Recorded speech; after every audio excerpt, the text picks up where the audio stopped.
Hi friends, welcome back to my lockdown diaries. This is Shashwat here, and these diaries of mine are repositories of my thought and experiences as we live through these lockdown days.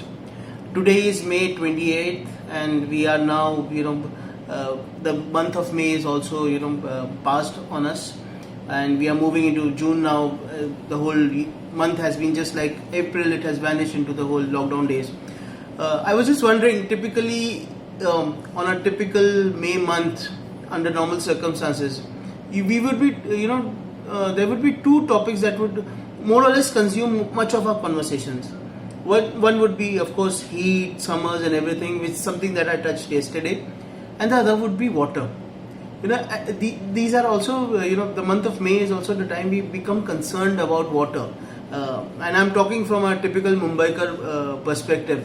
Water is important to us simply because we are worried about the water levels in the city, whether we'll have assured water supply. Every year around this time, millions of Mumbaikars like me would start. We'll start, searching the lake levels on a daily basis, checking on what is the supply of, what is the current capacity of the lakes. We can't make much of a difference though. Honestly, we can't do much about it. But we just keep, that there's something that is there at the back of our head. It's kind of bothering. Every day, if you look at it, BMC supplies close to 3,800 million liters of water, and there are 6 lakes which are there all across the city of Mumbai. So you have all these various lakes like Bhatsa, Tansa, Modak Sagar, Tulsi, Vihar. So you have all these 6 lakes which are there. They are the repositories of water, and you would be tracking them. And even when the monsoons come, which would be in the first or the second week of June, you'd keep a track of what is the rainfall happening in the encashment area, whether the lakes are full. Because what will happen is, typically if the lakes are full, your year will go very well, in that sense that there would be no water cuts and all those kind of things. So you can relax easy. So you see, even on a city level, right? Even in a modern city like Mumbai, and even in a city that has been, historically has sufficient amount of water supply for itself, we are always worried about water.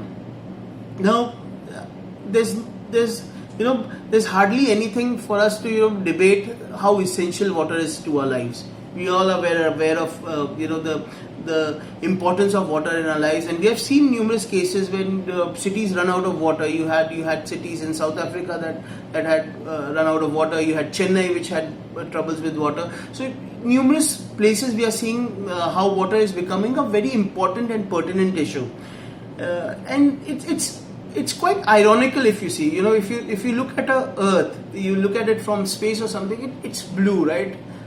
Much of it the blue comes from the water that is there. 70%, if I recall the geography lessons right from my primary schooling years, 70% is water and 30% is land, right?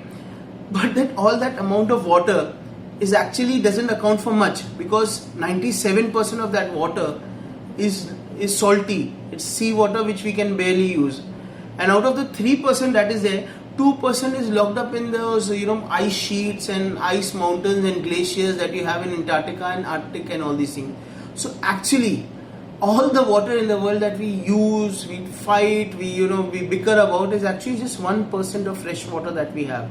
That fresh water is all the lakes of all the lakes that all the rivers that all the ponds, all the underground water supply, everything is just that 1%.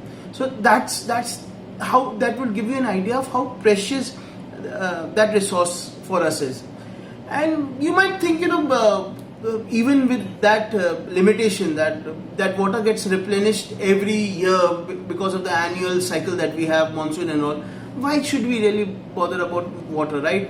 We have sufficient. How much water does a man need, a person need?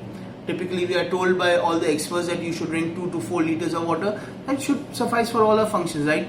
But actually, if we look at it in a bit more depth, our direct footprint of water is around 250 to 300 liters a day, and that would be the amount of washing that you have, the utensils that are washed, every time you flush the toilet, right? it's actually 50 to 60 liters of water are down that that commode. Every time you take a shower, it's around 80 liters of water that go in that shower. So our actual footprint on a daily basis is around 250 to 300 liters. Even that should not be a bit of a problem when you consider the millions of liters that rain over us every year. But the problem lies is not in the direct footprint. The problem is in our indirect footprint, the indirect amount of water that we consume. And by certain experts, our indirect consumption of water ranges from anything from 3,000 liters to 5,000 liters per day. That's the amount of water that we consume in invisible form. And now you might wonder, what is this invisible form that I'm talking about? What is this, where does this 5,000 liter figure come from? It comes from everything that we use, consume, and every function that we do on a daily basis. So there's a concept that is called something called as a water footprint. Just like the carbon emission, the CO2 footprint, this is also the water footprint that gives you an idea the amount of water that is required to produce a certain amount of good. It could be a kg of potato to anything from a stool, from this mobile, from this pen, from this cotton shirt, which by the way is around 2,700 liters of water just to produce this shirt. So that's the impact of impact our modern lifestyles have on water across the board. Almost 70% of all the freshwater usage that we have is made by agriculture. Around 20% is industrial, and then you have 10% which is of course the domestic usage. So actually our usage that we are so bothered about on a yearly basis, that we are worried about all the lakes filling up in Mumbai, or for that matter in Chennai or anywhere else in the world, is actually just accounts for 10% of that water usage. The water that we consume is way bigger than actually what we drink. And just to give you an idea of that, let me just throw some interesting factoids on you. About the amount of water required to produce certain goods. Like for instance, to have 1 kg of sugar, you require almost 1,600 liters of water. To have 1 kg of butter, you'd require almost like 5,000 liters of water. To have as much as 1 kg of cheese would require around 3,000 liters of water. And you have things like that. A simple egg would require 200 liters of water. And you have 1 kg of potato will be anywhere around 300 liters of water. 1 kg of rice would be around 3,000 liters of water. 1 kg of the bhindi that we love, that lady finger that is there, is around 400 liters of water. So you have everything. Potato is around 412 liters of water, and everything that we do. Rice is around for instance, rice is around 1,700 liters of water. In fact, that 1 cup of coffee that you have, you are actually drinking 180 liters of water. Or that one piece of slice of bread that you eat is around 50 liters of water. So that's the water footprint of everything. And why it's important to know, why it's pertinent to know, is because that is the invisible consumption that we are having. While we are bothered about the water supply to our home, while we are bothered about the lake levels and everything, this is also an invisible consumption that we are having, which is creating a big impact on our planet.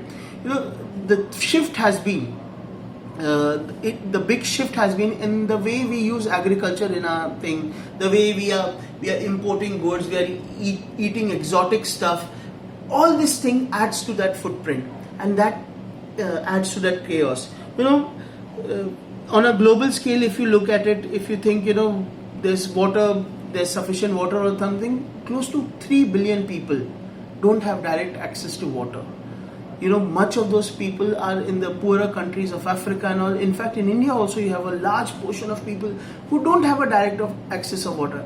And here on the other hand, you have water which is being spent in such indiscriminate manner to create goods and things which which are not directly utilized in our life, or we are not conscious about them. So my biggest objective right now to raise this issue is to increase our consciousness about all these the impact that we are having on the planet. Right now we are around 7 billion people on this planet.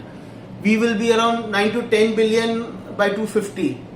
That would require enormous amount of food. Almost 60% of more food will be required when we reach that. Even as we economically prosper, our diets change, right? So right, if you see earlier we were consuming in all the advanced countries that you're seeing, their consumption patterns change. They are eating a lot of processed food. They are eating a lot of non-vegetarian things. That is actually where you have a lot of consumption of water, indirect consumption of water. To give you an instance, to produce a kilo of meat, you require as much as 4,000 liters of water. And you compare this with 1 kg of vegetable, that requires almost like 200 liters of water. So to get this whole thing, we need to move to a sustainable future. If we need to move to a sustainable society, a future, we have to pay attention to all these aspects. Yeah, we have been talking about carbon footprint. We have been talking about climate change. We have been talking about what all the impacts that we have, the impacts Anthropocene has on the planet, and all those kind of things. But water is also an important thing. And why is it important? You have in the future, all the wars that will happen will be about water, and we are seeing that already happening. In Syria, much of the conflict was propagated by the need of water. Water is not only an essential commodity, but it's also a political tool. So every time India has an argument or something like that with Pakistan, we say we'll stop the water supply from our rivers that are there. China, for that matter, has built that 3 gorges dam, and it controls the flow of Brahmaputra into India. And so water is not merely an essential tool; it's also something that that would become a very very conflicting commodity. So and it's not only in terms of countries, you're seeing that in terms of inter-country as well, right? If you see the Kaveri water conflict between Karnataka and Tamil Nadu, is actually over the whole who controls that flow of water. So water is a very very pertinent issue. Water is also very precious commodity. So while we in the next coming days, in the next 10-15 days, water will be opening up, and the clouds will be opening, the skies will be opening up, and we'll have these showers of water. What we also need to pay attention or be cognizant of is the kind of our own consumption of water. So what can we do in this regards?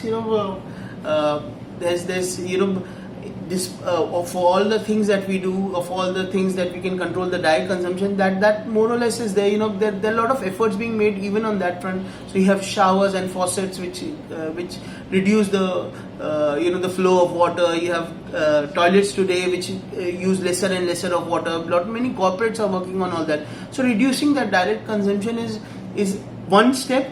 Also, the other step is to reduce our indirect consumption, and that would require us to move to a more sustainable thing.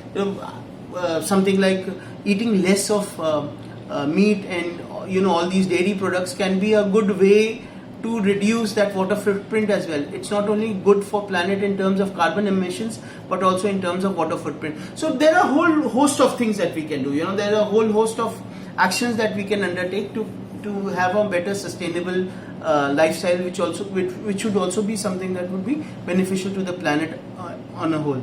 So that's what I thought. Yesterday I had spoken about heat.